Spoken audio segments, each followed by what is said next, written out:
यह क्या हुआ? सोचो, दुनिया का सबसे सिक्योर वॉल्ट, जिसे तोड़ना तो दूर, उसके आसपास भी जाना मुश्किल है, वो भी एक छोटी सी गलती से खुल सकता है।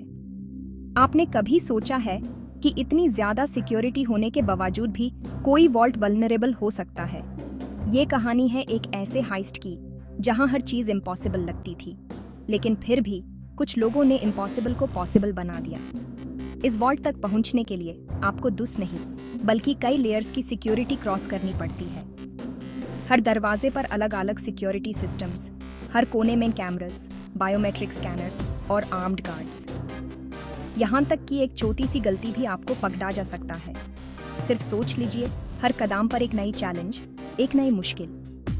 इंफ्रारेड सेंसर्स जो हर मूवमेंट को डिटेक्ट करते हैं, सीज्मिक डिटेक्टर्स जो जमीन की हल्की सी वाइब्रेशन भी महसूस कर लेते हैं, डॉपलर रेडर जो हवा में भी किसी की प्रेजेंस पकड़ लेता है, और एक ऐसा लॉक जिसमें 100 मिलियन से भी ज़्यादा कॉम्बिनेशंस हैं। मतलब यहाँ पर टेक्नोलॉजी का हर वो हिस्सा लगा है जो किसी भी चोरी को इम्पॉसिबल बना दे। सिक्योरिटी एक्सपर्ट्स ने बार बार कहा था, ये वॉल्ट तोड़ना इम्पॉसिबल है। उन्होंने इस वॉल्ट को दुनिया का सबसे सिक्योर वॉल्ट डिक्लेयर किया था। न्यूज़ चैनल्स पर हेडलाइंस थी, इम्पॉसिबल टू ब्रेक। लोग कहते थे, यहाँ पर चोरी करना सपने जैसा है। लेकिन सपने कभी कभी सच भी हो जाते हैं। फिर आई फरवरी 2003 की वो रात जब 4 चोरों ने न सिर्फ इस वॉल्ट को तोड़ा, बल्कि $100 मिलियन के हीरे लेकर बिना किसी अलार्म के, बिना किसी ट्रेस के गायब हो गए। उन्होंने हर सिक्योरिटी सिस्टम को बाईपास किया, हर चैलेंज को पार किया और वॉल्ट के अंदर घुसकर दुनिया को हिला दिया। उनका प्लान इतना परफेक्ट था कि किसी को शक भी नहीं हुआ। लेकिन सबसे हैरानी की बात ये नहीं थी कि उन्होंने ये कैसे किया। पुलिस, डिटेक्टिव्स और सिक्योरिटी एक्सपर्ट्स सब हैरान रह गए। सब सोच रहे थे, ये पॉसिबल कैसे हुआ? उन्होंने हर एंगल से इन्वेस्टिगेशन की, लेकिन जवाब नहीं मिला। और फिर एक छोटी सी चीज़, एक आधा खाया हुआ सैंडविच ने पूरी कहानी पलट दी। इतने परफेक्ट क्रिमिनल्स जो हर सिक्योरिटी सिस्टम को बीट कर गए, वो सिर्फ एक सैंडविच की वजह से पकड़े गए। फॉरेंसिक्स ने डीएनए मैच किया और उनका राज खुल गया। सोचो, एक सैंडविच ने दुनिया के सबसे बड़े हीस्ट को सॉल्व कर दिया।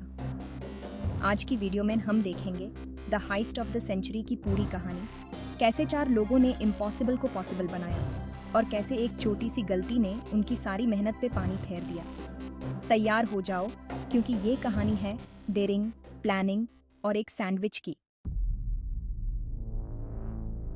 इस चोरी का मास्टरमाइंड था लियोनार्डो नोटारबर्टोलो। वो कोई मामूली चोर नहीं था। उसने एंटवर्प डायमंड सेंटर में एक ऑफिस रेंट पर लिया और 3 साल तक एक डायमंड मर्चेंट बनकर घूमता रहा।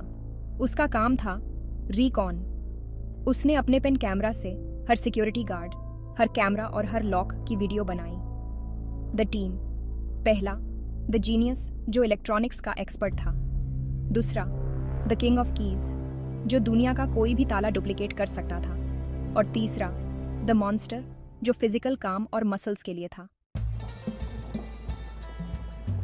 सोचिए, एक ऐसे वॉल्ट का सामना करना जिसे दुनिया के सबसे एडवांस्ड सिक्योरिटी सिस्टम्स ने घिरा हुआ हो। वॉल्ट तक पहुंचने के लिए एक प्रोफेशनल टीम को 5 अल्ट्रा मॉडर्न सिक्योरिटी बैरियर्स को बाईपास करना पड़ता था, हर एक अपने आप में एक इंजीनियरिंग मार्वल। ये बैरियर्स सिर्फ टेक्नोलॉजी का खेल नहीं थे, बल्कि हर लेयर एक साइकोलॉजिकल चैलेंज भी था, जो चोरी करने वाले की हिम्मत को तोड़ने के लिए डिज़ाइन किया गया था। हर एक सिक्योरिटी लेयर एक अलग तरह की सोच और प्लानिंग का नतीजा थी, जिसे तोड़ना किसी मास्टरमाइंड के लिए भी मुश्किल था। सबसे पहले मैग्नेटिक कॉन्टैक्ट सेंसर्स। ये सेंसर्स वॉल्ट के दरवाजे के फ्रेम और पैनल के बीच लगाए जाते हैं।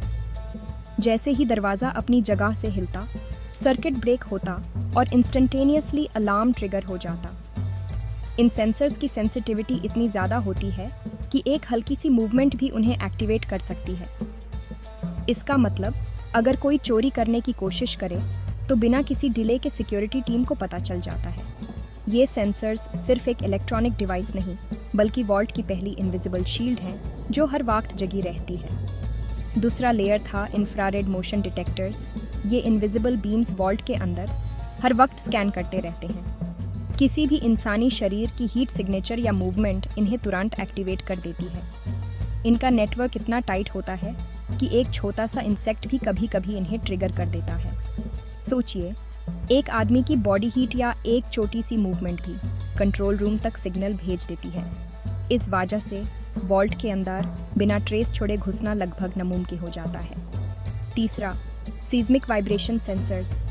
ये सेंसर्स वॉल्ट के फ्लोर और वॉल्स में एम्बेडेड होते हैं। अगर कोई ड्रिलिंग, हैमरिंग या इवन हल्की वाइब्रेशन भी होती तो कंट्रोल रूम को रियल टाइम अलर्ट मिलता। इन सेंसर्स की खासियत है कि ये सिर्फ ज़मीन पर होने वाली वाइब्रेशंस को ही नहीं बल्कि हवा में होने वाली सटल चेंजेस को भी महसूस कर लेते हैं। इसका मतलब, अगर कोई चोरी करने वाला टनल बनाने की कोशिश करे या वॉल्ट के नीचे से घुसने की प्लानिंग करे तो भी ये सेंसर्स उसकी हर हरकत को पकड़ लेते हैं। ये लेयर वॉल्ट को अंडरग्राउंड अटैक से भी प्रोटेक्ट करती है। चौथा, डॉपलर माइक्रोवेव रडार। ये हाई फ्रीक्वेंसी वेव्स से वॉल्ट के अंदर की टिनीस्ट मूवमेंट को भी डिटेक्ट कर सकते हैं, चाहे कोई स्टैचू की तरह खड़ा हो या धीरे से सांस ले रहा हो।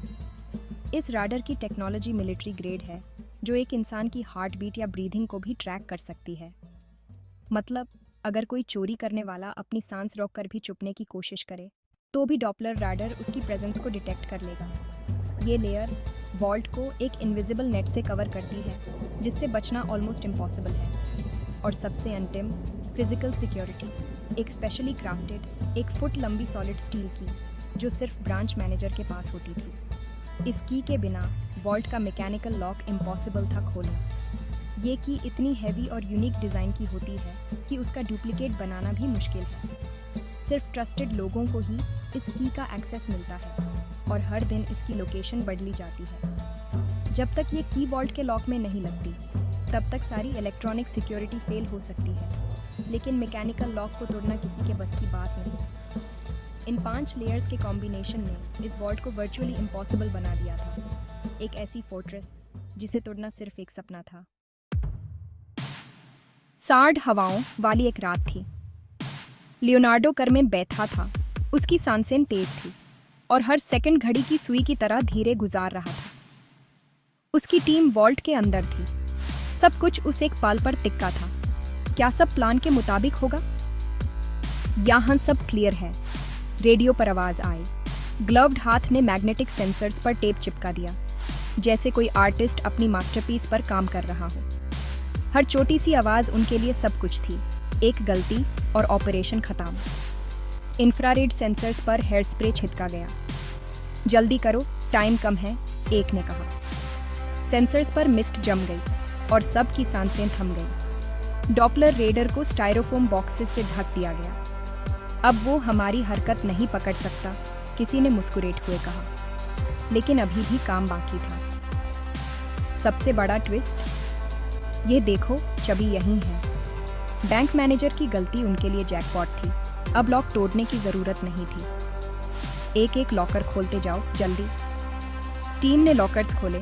हर बॉक्स में कुछ नया था। गोल्ड कॉइन्स, डायमंड रिंग्स या सिर्फ पेपर्स। हर आइटम उनके लिए एक नई जीत थी। जब बग भर गया, एक ने कहा, यह तो उठ ही नहीं रहा। टेंशन, एक्साइटमेंट और डर, सब कुछ एक ही पल में था। लियोनार्डो अब भी कार में इंतजार कर रहा था। क्या ये मास्टर स्ट्रोक उन्हें आज़ादी देगा या सब कुछ खत्म हो जाएगा? चोरी हो चुकी थी और पुलिस को अभी तक कुछ भी पता नहीं था। लियोनार्डो और उसके दोस्त कार में भाग रहे थे। तभी लियोनार्डो के दोस्त स्पीडी को अचानक पैनिक अटैक आ गया। डर के मारे उसने सारा कचरा और हेस्ट के सबूत एक झाड़ी में फेंक दिए। उस कचरे में एक आधा खाया हुआ सलामी सैंडविच भी था। जब पुलिस को ये कचरा मिला तो उन्होंने सैंडविच से डीएनए निकाला, जो मैच हुआ लियोनार्डो नोटरबर्टोलो से, जो पहले भी छोटी मोटी चोरी में पकड़ा जा चुका था। लियोनार्डो को 2 साल की सजा सुनाई गई। लेकिन दोस्तों, ट्विस्ट अभी बाकी है। जो $100 मिलियन के हीरे चुराए गए थे, वो आज तक नहीं मिले। लियोनार्डो का कहना है कि उसने सिर्फ $20 मिलियन के हीरे चुराए थे और बाकी के हीरे तो पहले ही गायब थे, इंश्योरेंस फ्रॉड के लिए। असली सच क्या है? यह राज आज भी एंटवर्प की गलियों में दफन है।